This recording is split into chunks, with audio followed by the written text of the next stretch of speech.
Skyrim Soul Cairn is one of the most desolate places in the game, but just what is the story behind this strange place? What about its mysterious inhabitants, and the ideal masters they serve? Well, buckle up, because we have a lot to cover in this deep dive of the Soul Cairn from Skyrim's Dawnguard DLC. To begin, it is unknown just how old the Soul Cairn actually is. The origin of the realm lay shrouded in the mystery of the Malefic Era, or the Era of Myths, as it's also known. During that period, the exact dates and times of events are fuzzy at best. Chronology aside, it is during this era that the dim and barren lands of the Soul Cairn were molded from the chaotic creatia of Oblivion. This plane of Oblivion is utterly devoid of anything one might call living, and is instead populated by the likes of spirits and the undead. Beneath the ever-present void looming above, these dead, gray lands cloaked in purple light are constantly ravaged by the lightning that rains down upon it. Fissures split open the land underfoot, spewing souls into the realm from beneath the surface in some oblivion-twisted geological process. These barren wastes are dotted with crumbling structures and towers that are orbited by large blocks of stone, completely defying logic. Then again, this is a plane of Oblivion, so logic is out the window and replaced with whatever the realm's creator desires, or, in this case, creators.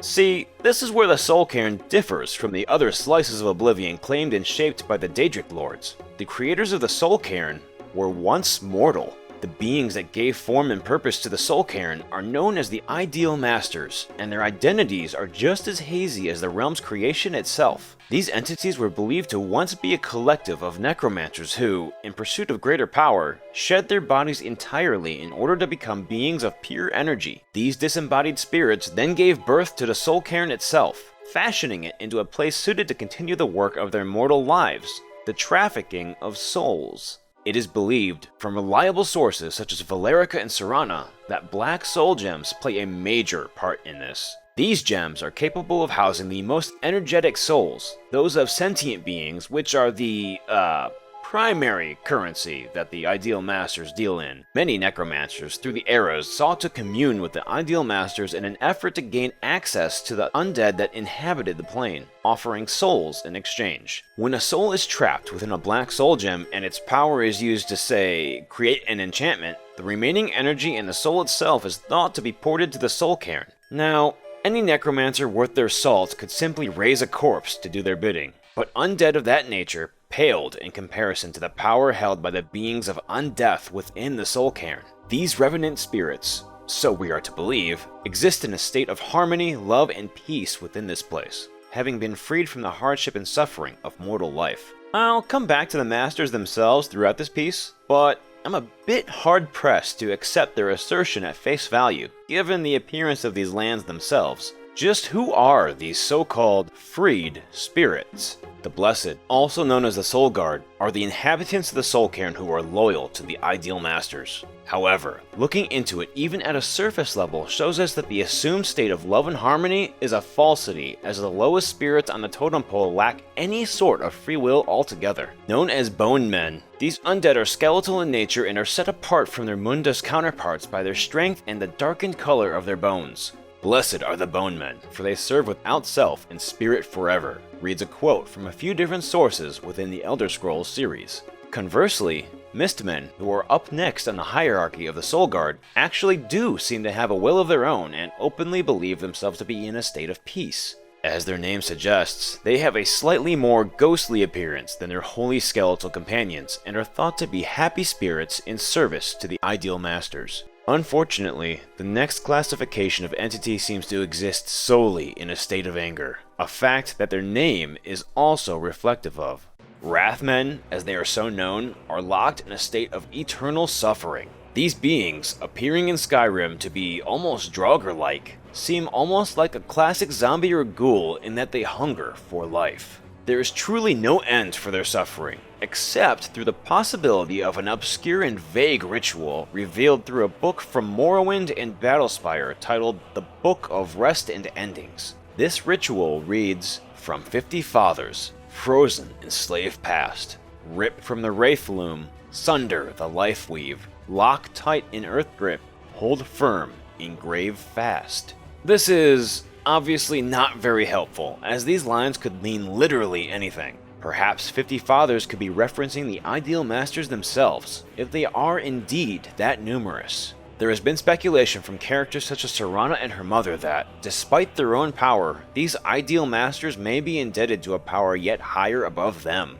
which could be an interpretation of the second line. The remainder of the ritual looks like it could be interpreted to be fairly straightforward if we make the assumption that the Wraith Loom is the Soul Cairn and Lifeweave is life, or the mockery of it, such as undeath. In that light, the rest would essentially say that in order to kill a Wrathman, they have to be killed and buried outside of the Soul Cairn. But that's just a tinfoil hat hypothesis on my part, and we still have a few more servants of the Ideal Masters to take a look at. The Keepers, who are large and lich-like in appearance with heads shrouded in darkness, are the most directly important blessed beings, at least in the context of the Dawnguard storyline. These looming monsters are charged with guarding Serana's mother, Valerica, and ensuring that she doesn't escape after initially failing to kill her outright. To that end, they power the protective field encaging her through souls who are trapped within the Soul Cairn. These spirits, largely beings who were duped by the Ideal Masters in their quest for personal power, are gathered together like cattle by the Keepers so that they may drink from their souls in order to fuel the barrier.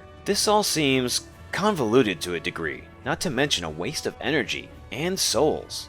The Keepers are not at fault for this, as it is the will of the Ideal Masters. Valerica had tried to bargain with them for asylum in exchange for a constant stream of souls, but the Masters found her soul to be worth more on its own. Perhaps it's simply that they don't truly want free will to be at play within their realm, let alone a will as crafty as hers. Far from being the only being with free will to visit the plane, the Soul Cairn once played host to Daedric forces under the command of Mehrunes Dagon. The Daedra used the realm as a sort of staging grounds for their assault on the Battlespire during the Imperial Simulacrum in the Third Era. Coincidentally, this means Valerica would have likely been witness to all of this, though she never mentions it, nor has reason to. The Ideal Masters, in keeping with their tendencies, roped in another unwitting soul to keep Valerica in check after the Keepers erected the Soul Cage and trapped her. Much like the poor fools being sapped of their energy to power the barrier, a dragon attempted to make a deal with the Ideal Masters in exchange for more potent necromancy. Durnavir, for his part, was to guard Valerica until her death.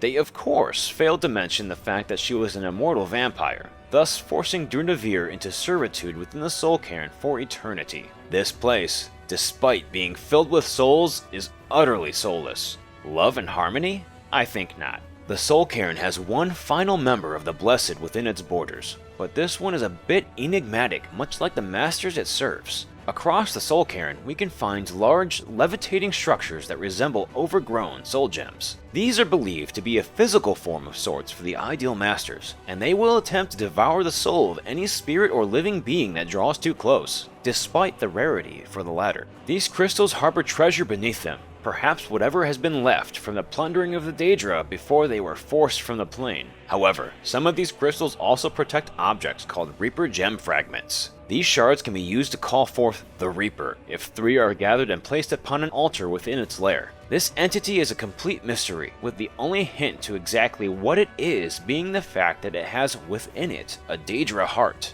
The disembodied spirits around the Soul Cairn clearly fear it, as they can sometimes be heard implying as such. Armed with a battle axe of iron and an executioner's hood, it's not hard to see why this giant ghastly figure would elicit fear in these trapped souls. The Soul Cairn and its masters, floating in the void sea of oblivion, remain an enticing mystery for the inhabitants of Tamriel. I don't have high hopes, but perhaps someday the mortals of Mundus will learn that making deals with anything from that plane, or largely the realms of oblivion as a whole, are not worth the cost.